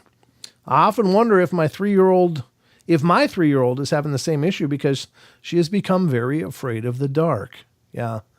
It's possible for sure. I don't know. I was thinking as I was reading this though too. Now, oftentimes we equate shadow people with these dark beings, dark, horrible things. And I don't think that that's necessarily fair at all. In fact, and it was Don that discovered this. It was from an old Art Bell interview with a gentleman who was he was a shaman with, I think, the Cherokee Nation. And he said that in his training, they were taught that shadow people were actually very beneficial because they would go into areas where there was a lot of dark, negative energy, and they would essentially feed off of it and cleanse it from people and from areas and stuff. So they were actually good to have around because they would consume that negativity and basically help to reset the environment. So I don't, and I don't know. All I can do is respit those things out. Like, I've heard this, maybe this is something. I don't pretend to know, but I do think it's to ignore those old wisdoms, I think is also foolish because, especially with the First Nations, are so well grounded in their spirituality and their awareness of the world around them and from an energetic and spiritual place. So to discount that, I think is foolish, but I don't know. Maybe there's good and bad ones, so I just sharing what I've heard. Yeah. So could be like its own like kind of spiritual species on its own. Yeah, exactly. So very interesting. All right, number 5, and then we'll stop here, and I'll read the rest another night. They witnessed eerie shadow people walking a dog in an open field. This is by Redditor Blue Honey 2. 2 years ago, I was taking a walk outside my apartment with my dog. We went into an open field, and I noticed this shadow couple with a dog. I genuinely thought it was a real couple and their dog. But as we got closer, I noticed they weren't moving, but they were facing us. I kept walking closer, trying to act like it was no big deal, but once we got about 30 yards away, my dog started growling and barking. First time I ever saw him act like that. Well, I freaked out. I turned around and went back home. I turned around one more time after being a good distance away, and I could still see them there. No movement. Weirdest thing I've ever encountered. I still think about this moment often. Yeah, that's a little creepy, huh, Sheldon? Yeah. Yeah. And that's the thing, though, too, is like, especially if you don't really believe these things, or if you have trouble like really grasping these things. Having the like kind of a validation of an animal, kind of seeing the same stuff and like reacting to it. Mm-hmm. It's like, a validation that, okay, there's more to this. It's just like, you can't really explain it away as well. Right. Yeah. What is this? I see Ninja Dave saying something here. What is he saying? Something started. Let me go up and see where this started. I've had so many shadow sightings lately. I'm not even joking, both at work and at home. I believe it, Sheldon. I believe you 100%. He says, it started happening when Scott Carpenter died. I started seeing shadows that morning, then again the next day. Another one about an hour before we found out Scott had died. Janice Carter saw it too. Wow. That's interesting. Huh. Wow. Did it quit then, Ninja Dave? Did it finally just stop and fade away, or is it still an ongoing thing for you? Yeah, hopefully it's not like escalating. Yeah. Love to hear where that's ended up. So, Heidi. Hello. All right. Let's see. Excuse me. Hold on. Gotta. All right. So we have more to get to here, and then we're going to do the drawing because that's how we roll. How are we doing for time? 8:31. God bless it.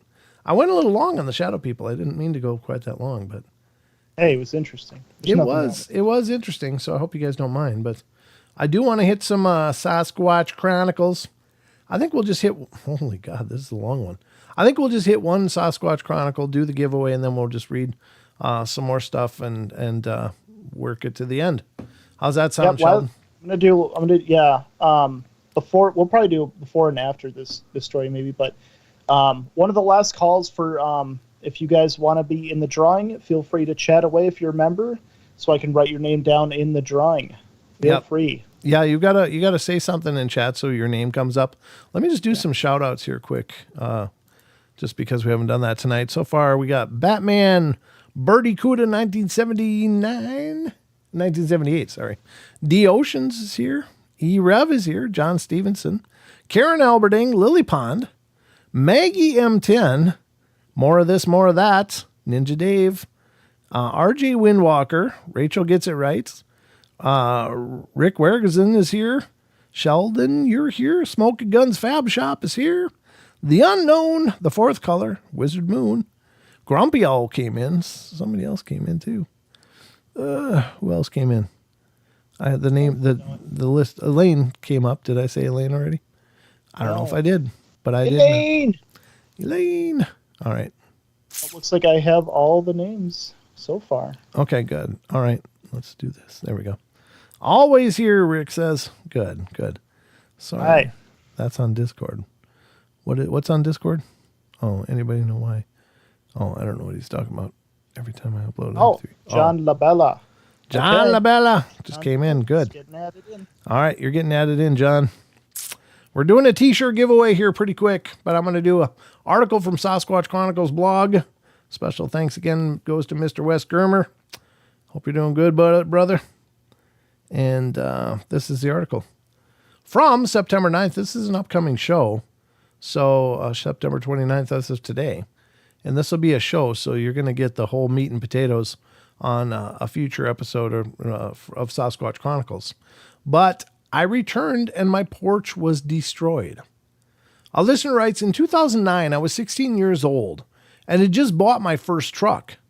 I was working as a barback in a local town, so when I got out of work, it was close to 2 a.m. As a newly licensed driver, I didn't want to go home. I wanted to drive around with the windows down, blaring country music while smoking the cigs I took from my mom when she wasn't looking. The normal route home would take me about 20 minutes, but I decided to take a very roundabout way, so my commute home was going to take about an hour and a half. As I got within 15 minutes of my house, I turned onto the last back road before hitting the main road that would take me home. The road I turned onto went down a steep incline for about 60 yards, and then there was a bridge across the river after the oaks, pines, and maples faded suddenly into farmland. I was halfway down the incline when I saw something start to move on the right side of the road. Having grown up in New England, I knew to slam the brakes because the deer in that area would wreck a full-size pickup. I came to a stop right before the bridge, maybe about 50 feet away. I saw this large creature walk across the road in front of me.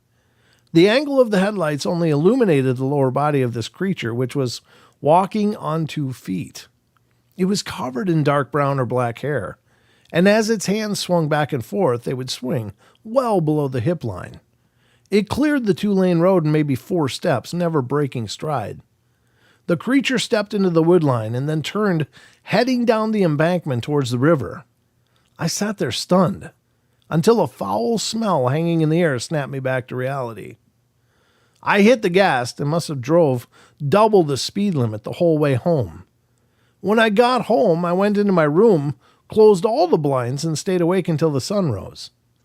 I had a strong feeling I knew what it was that I saw, but I chose not to discuss it with anyone. I didn't want anyone to think my cheese was slipping off my cracker. This is a common theme with all my encounters. I have very rarely shared them. In 2011, I had just graduated high school and decided to go on a 3-day camping and fishing trip in Peoples State Forest, which has some of the best trout fishing in the country. I woke up the first morning, put on my waders, and walked about 2 miles to one of my favorite spots. As I entered the water, the sun was rising and the birds were singing. I fished for maybe an hour or two when I became very uneasy. The hair on the back of my neck was standing up, and I began to trace the wood line surrounding the river with my eyes, and as I stood in the middle of the river, no longer fishing, I realized it was quiet. No birds, no squirrels running through the leaves, not even the wind was blowing.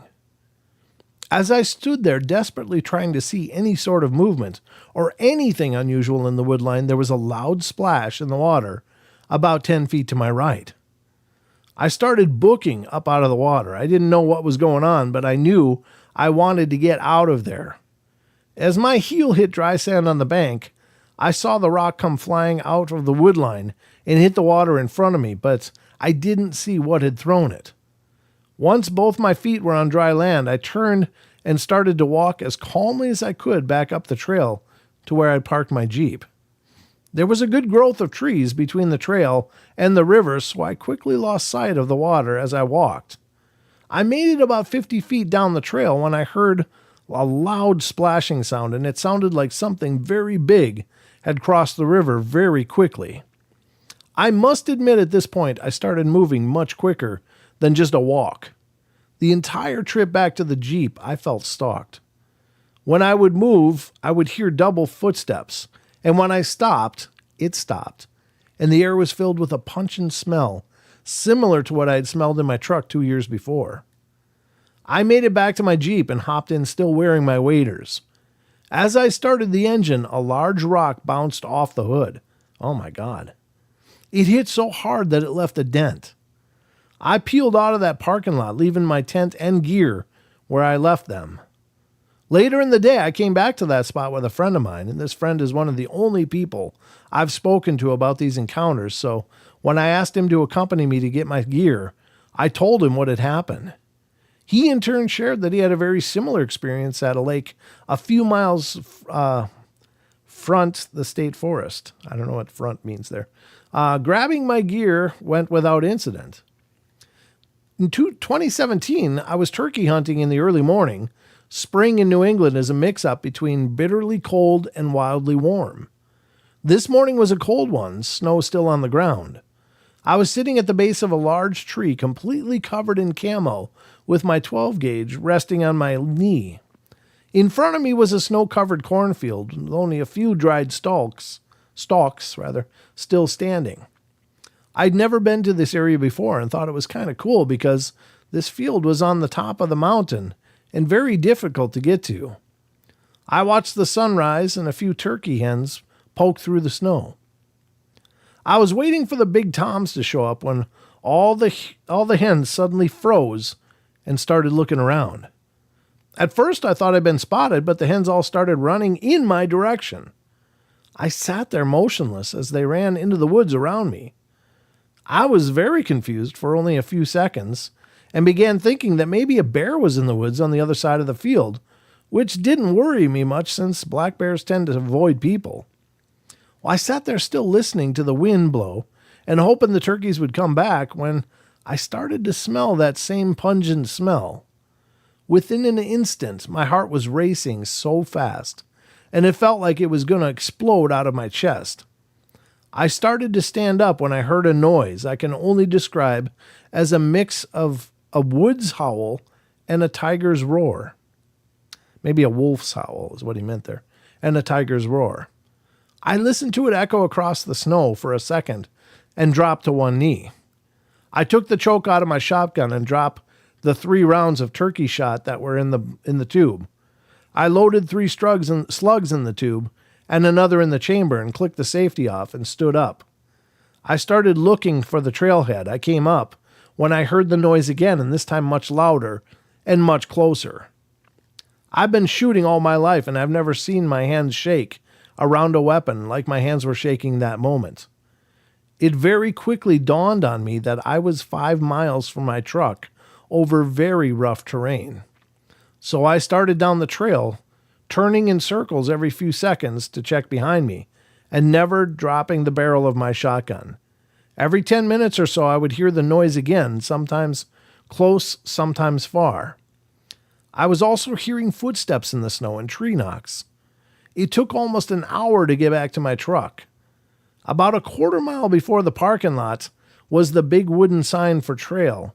Once I passed that sign, everything stopped.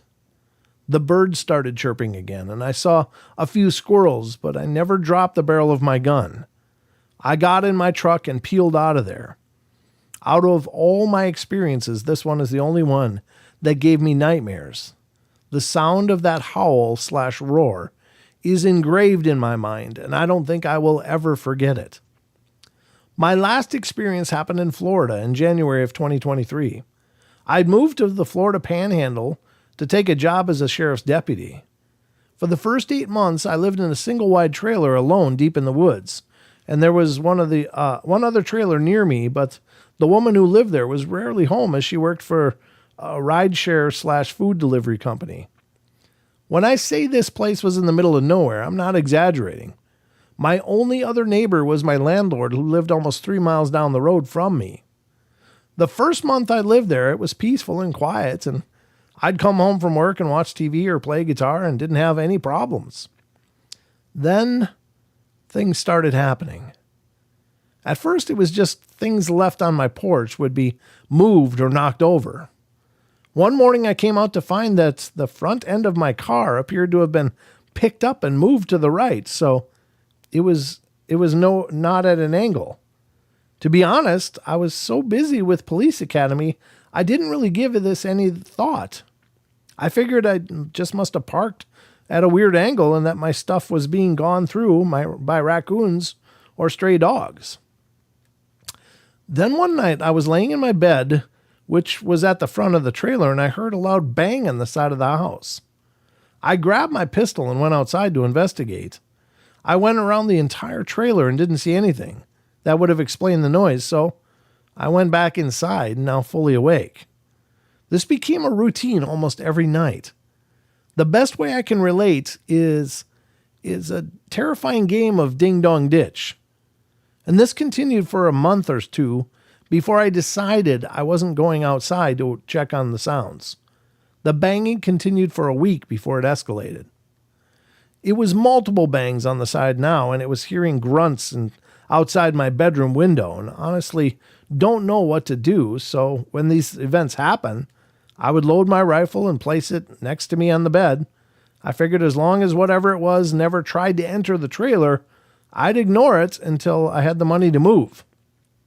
About 4 months into these events, I was bringing in grocery, and the bag containing apples broke before I brought them inside.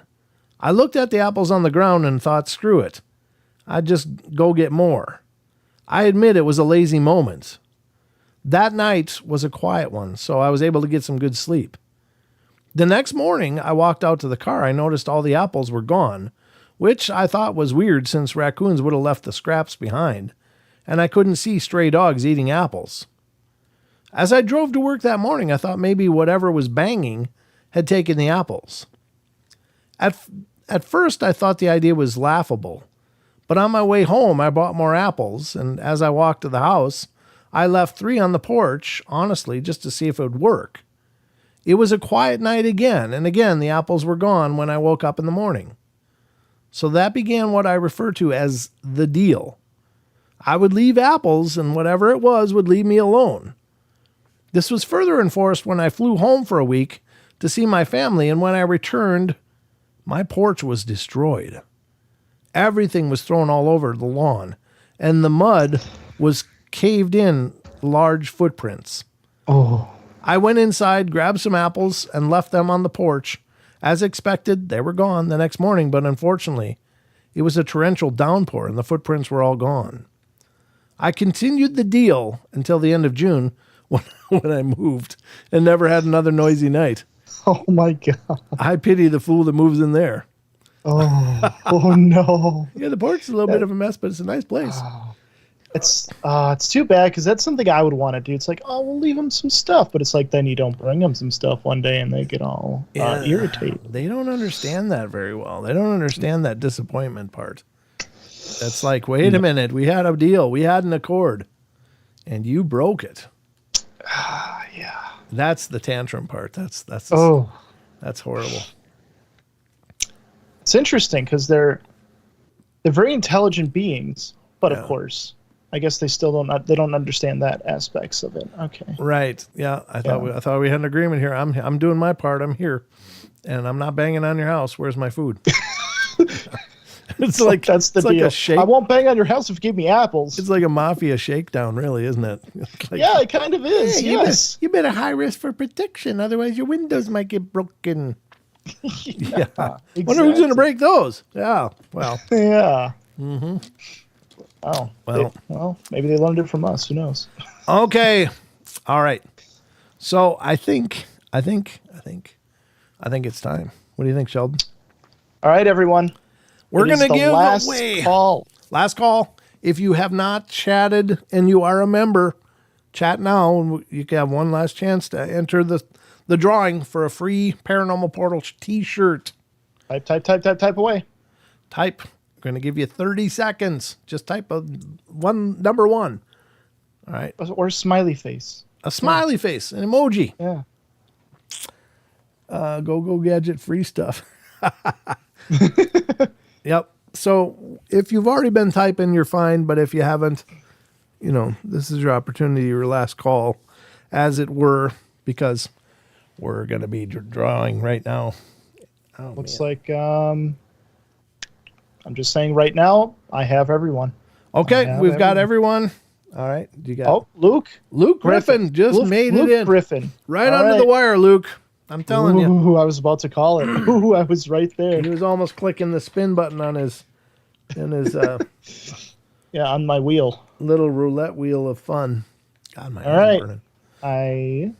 One more check, and then I'm closing it. One more check.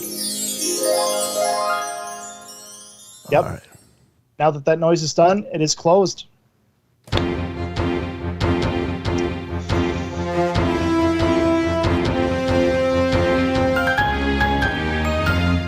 All right, give it a spin.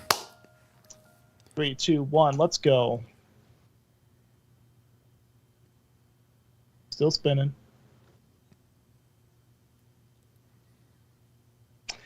Wizard Moon 13. Wizard Moon. Didn't Wizard Moon win the last one? We will spin again then. Wait, let me get verification. Wizard Moon, you just won one, right? I don't want him to have the whole fall collection quite yet. All right, fair enough. Wait, hold on. Wait, did let me just see. I gotta know. Wizard, did you already win? You won, right? Do it again. Yep, yes. okay. Wizard won. Yep. All right. Okay. All right, guys. I'm taking Wizard's name out of here. Okay? Yeah, please do that. Okay. Yeah. Second spin. Let's go.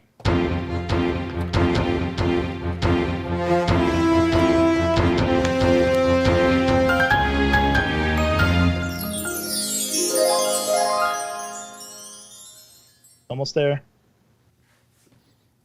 John LaBella. John. You have one. John LaBella. If you're here in the chat, type something so we see you're here. John LaBella, you have 1 minute to claim your prize. Yep, you have 1 minute. John LaBella, type something in the chat so we know you're here. John. Yes, there he is. Yep. Okay. Woo! There we go. Okay, John, I need you to email me at paranormalportalradio@gmail.com. Paranormalportalradio@gmail.com. Email me your name and mailing address and your size, if you would, please. I don't have to ask, anything more than that. That's all I need. And this will be absolutely confidential. Don't worry. It's not gonna give out your details, but Yeah, guys, look what John sent me. Just kidding. No, yep. of course not. I won't give out your deets. So yeah, very cool, John. Congratulations. Congrats, John. Well done. That's wonderful. All right, John LaBella, proud new owner of the Paranormal Portal t-shirt. Thank you so much for being a member. It means the world. It helps a ton. Believe me, none of what I'm doing is cheap, and it's costing me an arm and a leg. So every little bit helps. I know it's not your responsibility to fund this show, but every little bit helps. So, yes. memberships, don't bring in a ton of revenue, but it's something. And it's helping to at least pay the internet to keep these shows going. So yeah, I appreciate it a bunch. Well, who won? John LaBella won, Bertie Cuda. John LaBella. John LaBella is the proud new owner. And what's that? What is Raw saying? Raw. How can I save my MMJ? Ghost keeps bumping me. Oh, I don't know what you're doing, Raw Crocker. I don't know what you're doing. I don't know what he's saying. Huh? I'm not sure what he's talking about. I don't know either. But I know that, let me look at the clock here and see what we're doing. We got 5 minutes left, so I can read something that's short and sweet. But congratulations, John. Thank you so much. And thank you all. Thank you all for being members and helping to support what we're doing here on the channel. That's amazing and huge. That one's I'll post it. Okay. I'm going to read this one. The Creature Begins to Circle Us is another upcoming show from September 26th on Sasquatch Chronicles blog. A listener writes, I had an encounter with a dog man back in August of 2021 in the state of California where I reside. At the time of the encounter, I was homeless. I lost everything at that time due to the COVID-19 outbreak and lost my business. I lost my dream car. And all I had left was my old minivan and my dog. I was forced to live in my van for a while until I was able to get back on my feet. I might have read this one before. We're reading it again. I suffer from PTSD due to the trauma I experienced growing up. This one particular evening, my PTSD was really triggered that evening, and I could not calm myself down, so I decided to drive myself to the hospital, and on the way to the hospital, my van breaks down. My van was an older van, and it was having electrical issues. I pull off to the side of the road, and I wasn't too far away from the hospital. I get my dog out of the van, and we started to walk the rest of the way to the ER to get to the hospital. We had to walk through a very large unused crop field. And as we're walking through this field, we're about in the middle of it, and this large field that had grass growing was up to my hips, and I'm 5'8". And from out of nowhere, we get charged by this large coyote-looking animal that at the time was on all fours. While I'm holding onto my dog's leash, and this large coyote-looking animal, Dogman, lunges at my dog, and I pull my dog away from the creature, and I pick my dog up into my arms, and I'm holding my dog in my arms, and the creature begins to circle us, and then it charges forward at us again. And this time it's about 3 feet from us as it lunges at us. It was going after my dog. It stands up, reaches out to grab my dog out of my arms. When it stood up, it was a little over 6 feet tall and had to weigh about 400 pounds. I quickly move us out of the way, and then it dropped back down to all fours and runs off into the field. Well, that's it for that encounter. I've had several other encounters with cryptids in the past, and thanks for taking the time to read my encounter. That's a big yikes, right? Yeah, big yikes. What's that? What Mom's saying? He said something. He's asked if you would put the info to contact you with his address size. I already did that. Oh, you did. Thank you, Sheldon. Okay. Thanks, Mom. I gave him your email, if that's what she's mentioning, yes. Okay. Yep. Yeah, just email me, John, if you would, please. And just give me your address and where to send it. But I'll tell you what, folks. We've moved to the end of our journey tonight. It is, unfortunately, the end. This is the end. Something, end, my friend. All right, so thank you, everybody, for being here and being a part of the journey. As always, Sheldon, anything in closing? Yes, we can't forget the homepage of the Paranormal Portal, paranormalportal.net, where you can schedule interviews, get up to date on the podcast, get up to date on when the shows are going to be live. Lots of great information on there, and a little bit about Dad himself as well. So feel free to check out the homepage and check out the Discord. Join the discussions. Join all the awesome pages we have on there, and all the awesome people involved as well. Yeah, very good. And John, if you're on Discord, you can just right-click my name and wherever I've posted something on Discord and message me directly through Discord as well. That's fine. If you'd rather not email me, you can put your information in a private message on Discord, and I will get it sent off to you in the near future, along with the Discord winner from a week ago. So, all right, folks, that's going to wrap it up for us here on the show. Just hope you all have a lovely evening, and I'll be back tomorrow night, 7 p.m. Pacific Standard Time. We'll dig into more of this, plus we'll do some investigating, because I want to show you the new addition to the research efforts that's part of your contributions have gone towards. So thank you guys so much. There's my laundry list is huge for things I want to add to that, but little by little, we're getting together a respectable investigative source. Raw, maybe contact Deb to help you with the ghost. Contact Deb at purplemysticreader@gmail.com. Purplemysticreader, all one word, @gmail.com. Or you can contact her on Facebook if you have Facebook, John. So anyway, guys, that's going to wrap it up for us. Remember, we love you all. Be good, be kind, be nice. Take care of each other. Help each other out. Find the magic in every day. And remember to laugh as much as you can. Hopefully, I'll see you tomorrow night right here on the show. So until then, be good. I'll talk to you soon. Rolling the credits. Oh, by the way, Good the credits. night. The members' credits aren't current, but I haven't had a chance to touch them. So my apologies. I'll be working on that as soon as I can.